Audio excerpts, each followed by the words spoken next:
Friends, मैं अवितेज और आप देख रहे हैं अवितेज फंवर्क्स&Tech। तो फ्रेंड्स, अगर आपके पास है सेट और उसकी हो जाए बॉडी खराब, मिडिल हो चाहे बैक, तो मैं आपको इस वीडियो में दिखाऊंगा कि आपका जो मिडिल और बैक बॉडी है उसका रियल कॉस्ट क्या है। और हर मॉडल के लिए अलग वीडियो होगी। फिलहाल ये इंट्रो आपको हर वीडियो में मिलेगा, लेकिन इस वीडियो को देखिए, लाइक करिए, शेयर करिए और चैनल को सब्सक्राइब करिए। और बॉडी अगर चाहिए तो आप मुझसे संपर्क कर सकते हैं। मेरा जो व्हाट्सअप नंबर है वो आपको यूट्यूब के अबाउट्स में दिख जाएगा। तो मेरे वीडियोस को लाइक शेयर और सब्सक्राइब करते रहिए। और अपने फ़ोन की अगर बॉडी चाहिए तो मुझसे संपर्क करिए। तो चलिए देखते हैं बॉडी का रियल कॉस्ट।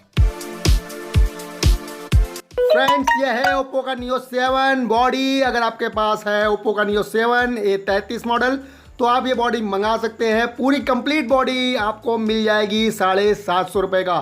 750 रुपये में आपको कंप्लीट जो है ओप्पो का Neo 7 का बॉडी मिल जाएगा। अगर आपका बैक पैनल या मिडिल पैनल कुछ भी खराब हो तो ये आप मंगा सकते हैं। तो देखते रहिए अवितेज फंवर्क्स&Tech सॉल्यूशन, लाइक शेयर और सब्सक्राइब करते रहिए और अपने फ़ोन के बॉडी के बारे में जानिए अवितेज फंवर्क्स द्वारा। धन्यवाद दोस्तों, देखते रहिए।